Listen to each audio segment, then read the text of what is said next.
नाशिकचा कार्यक्रम असल्याने आणि मी नाशिकचा असल्याने हजर राहणार. मोदी वेगवेगळ्या ठिकाणी जाणार आहे, तिथे प्रत्येक ठिकाणी आता जाता येणार नाही. शक्य तिथे हजर राहू. युवा महोत्सव कार्यक्रम आहे तो वेगळा आहे. 1,00,000 लोक हजर राहणार आहेत. त्याला जोडून गोदावरीच्या ठिकाणी जाणार. कोणीही मनुष्य आला तर गोदावरी किंवा राम मंदिरात जात असतो. अयोध्येत रामाचे मंदिर होत आहे, पण रामाचं 14 वर्ष इथे गेले आहेत, त्यामुळे त्यांनी वेळ काढला हे योग्य आहे. कुणीही अपात्र झालं नाही ना इकडचे ना तिकडचे अपात्र झाले, सगळेच विन झाले. नार्वेकर स्वतः वकील आहे, ते जाणारच. दुसरी बाजू कोर्टात जातेच, याच्यामध्ये थोडाफार फरक आहे. तिकडे व्हीप बदलले, असंख्य गोष्टी आहेत. आमच्या इथे ती परिस्थिती बदलली नाही. आमचा व्हीप तोच आहे. व्हीपच्या बाबत असंख्य गोष्टी फिरत होत्या. आमची बाजू भक्कम आहे. लोकांचा पाठिंबा मिळवण्याचा प्रयत्न करणार, प्रतिक्रियेच्या माध्यमातून पलटवार करणार. राम मंदिराचा कार्यक्रम झाला की आचारसंहिता लागेल. प्रत्येक पक्ष आपली बाजू मांडणार. आमच्यात काही अडचण होणार नाही, व्यवस्थित होईल. सगळे नेते बसून निर्णय घेतील. जास्त आमदार राष्ट्रवादी काँग्रेस पक्षाचे आहेत. सगळे आमदार अजित पवार यांच्या सोबतही शक्ती मोजली जाईल. या सगळ्या गोष्टी मीडियात चर्चा करण्यासारख्या नाही. जनगणना करा ही मागणी आहेच. कोण काय म्हणतंय तर जनगणना करा. आकडेवारी म्हणत आहे त्यानुसार 200च्या वर जाईल. त्या गणिताचा विचार करा, त्याला छेद द्या. जातगणना करा. बिहारला शक्य आहे तर महाराष्ट्रात करा. 3 महिने घ्या आणि करून टाका. सगळा प्रश्न मिटेल. आणि धुळे या 2 लोकसभेपैकी कुठे दावा आपल्याकडनं केला जाणं शक्य? ते आता ह्या सगळ्या गोष्टी ज्या आहेत ह्या मीडियामध्ये चर्चा करण्यासारख्या नाही आहेत. ते आम्ही आमच्या बैठकीत चर्चा करू. तुमच्याकडे सगळ्या मी चर्चा जर केल्या मग बैठकीत काय चर्चा करायची? धन्यवाद. 2 महिन्यात सुद्धा जे आहे काही अडचणीत काही येणार नाही. शांततेनं जे आमच्या ज्या जागा वाटप होणार आहे. कारण नाशिकची जागा राष्ट्रवादी लढवत आलेली आहे कायम आणि शिंदे गटाचे खासदार आहेत सध्या. असं आहे की ते सगळे जे आहेत नेते बसतील आणि त्याच्याबद्दल निर्णय घेतील. याचं कारण असं आहे की एक तर जवळजवळ ह्या संपूर्ण नाशिक जिल्ह्यामध्ये आपण पाहिले आमदारसुद्धा जे आहेत जास्तीत जास्त सगळे आमदार आता हे राष्ट्रवादी काँग्रेस पक्षाचे आहेत.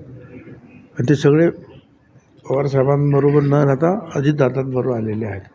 त्यामुळे तीसुद्धा शक्ती जी आहे ही मोजली जाईल आणि त्याच्यावर चर्चा होईल. परंतु जे काय होईल ते गुण्यागोविंदाने जे आहे होईल आणि एकत्रित सगळ्या निवडणुका लढवल्या जातील. राष्ट्रवादीच्या या सगळ्या सेनेचा नाशिकमध्ये महाशिबिर होत आहे आणि त्याच दरम्यान जागरण गोंधळ केलं जाणार आहे. दारुगड बये दारुगड 94-95चा जो इतिहास होता त्या इतिहासाला धरून पुनरावृत्ती होईल अशा पद्धतीची आशा त्यांना आहे. आणि त्याच काळात राम मंदिरात देखील उद्धव ठाकरे जाणार आहे. असं आहे की प्रत्येकजण आपापली बाजू जास्तीत जास्त जनतेपर्यंत पोहोचवण्याचा प्रयत्न करणार, लोकांचा पाठिंबा मिळवण्याचा प्रयत्न करणार. ज्या काही एकमेकावर जे काही हल्ले होतात त्याच्यावर प्रतिहल्ल्याच्या किंवा प्रतिक्रियेच्या माध्यमातून ज्या उत्तर देण्याचा प्रयत्न होणार.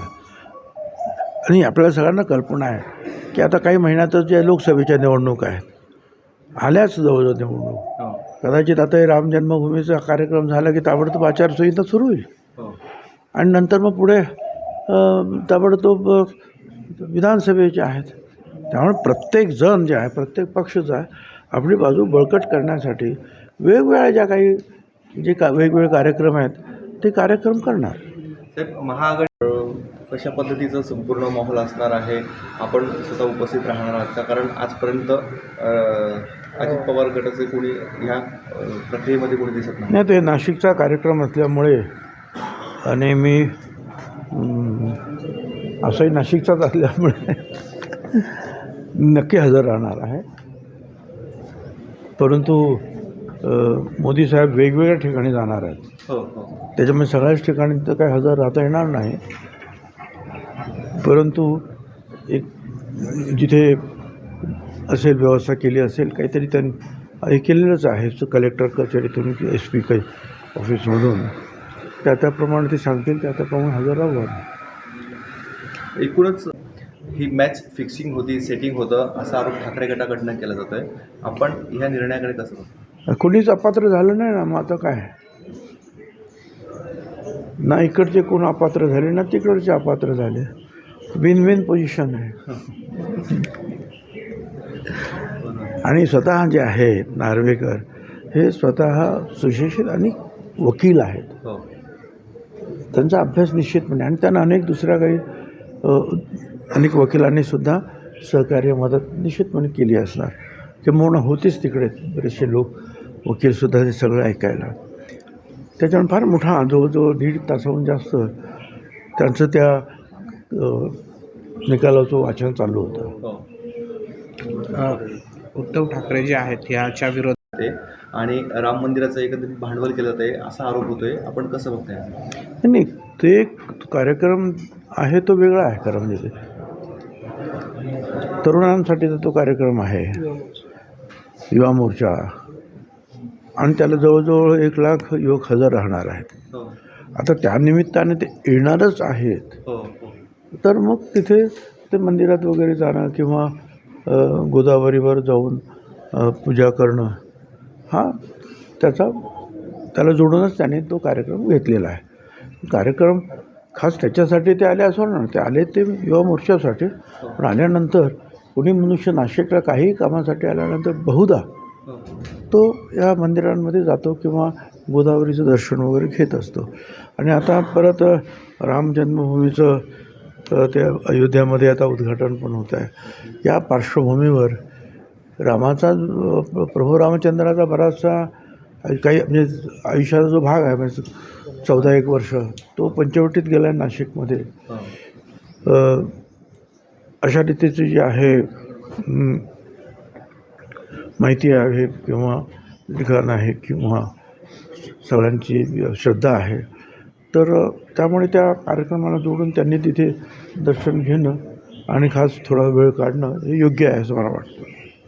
तर काय हे उद्यासुद्धा आहे, शेवटपर्यंत ते करतच राहणार. जनगणना करा, म्हणजे जे आहे कोण किती आहेत, कुठल्या समाजाचे किती आहेत हे समोर तर येऊ द्या.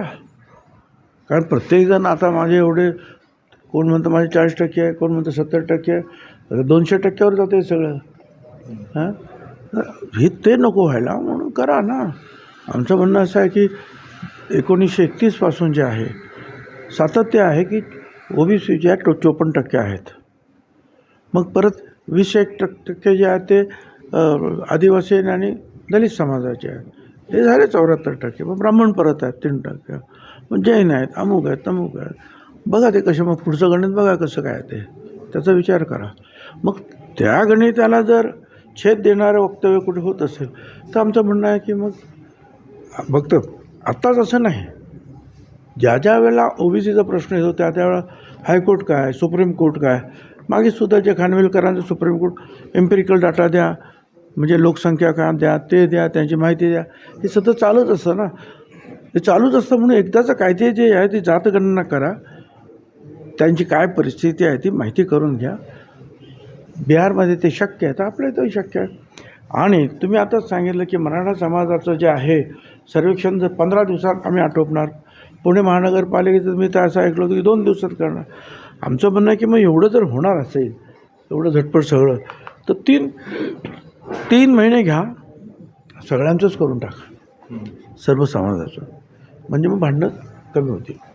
ठीक आहे, धन्यवाद. थँक्यू. होणारच ना. असं आहे ना की अशा प्रकारच्या ह्या कामामध्ये कुणाच्याही बाजूने निकाल लागला, कुणाच्या विरुद्ध निकाल लागला तरी दुसरी बाजू ही हायकोर्ट सुप्रीम कोर्टामध्ये जातच असते, त्याच्यामध्ये ते जाणारच. साहेब, निकाल लागण्यापूर्वीच संजय राऊत असतील किंवा उभाटा गटाचे जे नेते आहेत ते निकाल विरोधात जाणार असं म्हणत होते. आता राष्ट्रवादीची देखील तीच परिस्थिती आहे. अनिल देशमुख असं म्हणालेत की आता आमचा निकाल काय लागणार हे देखील आम्हाला कळालेलं आहे. हे बघा, याच्यामध्ये थोडासा आणखीन फरक आहे. अजित पवार राष्ट्रवादी गटाच्या बाबतीमध्ये तिकडे जे आहे ते व्हीप जे आहेत ते बदलले, कोणी व्हीप काढले, कोणी आदेश दिले, कोणी काय केलं, अशा असंख्य अनेक गोष्टींची जी आहे चर्चा त्या केसमध्ये शिंदे गट आणि उद्धवजी ठाकरे यांच्या बाबतीमध्ये होता. इथे आमच्या इथे ती परिस्थिती नाही आहे. आमचा पूर्वीचा जो व्हीप आहे तोच आता व्हीप आहे, आम्ही व्हीप बदललेलंच नाही आहे. त्याच्यामुळे त्याच्यामध्ये निश्चितपणे फार मोठा फरक आहे. साहेब काही धाकधूक वाटते त्या प्रकरणी की आपला निकाल कसा, आपला कौल कसा होईल, आपला निकाल कसा, अशी काही धाकधूक? नाही असं आहे की व्हीपचे और कालसुद्धा जे आहे त्यांची बरीचशी चर्चा, व्हीप कोण, व्हीपने दिलेले जे काही आदेश आहेत ते बरोबर आहे का, दुसऱ्या व्हीपने दिलेले आदेश बरोबर आहेत का, व्हीपची नेमणूक बरोबर आहे का, ह्या सगळ्या याच्या भोवती ज्या असंख्य गोष्टी फिरत होत्या त्या आपण पाहिलं. इथे आता हा भागच नसल्यामुळे जो आहे मला असं वाटतं की आमच्या बाजूची जे आहे बाजूची आमची फार मोठी भक्कम आहे, कारण आमचा व्हीप बदललेलाच नाही. जो व्हीप 2 ग्रुप व्हायच्या अगोदरपासूनचा होता तोच व्हीप आतासुद्धा आहे, त्याच्यामुळे तो भागच आमच्याकडे येत नाही आहे. 12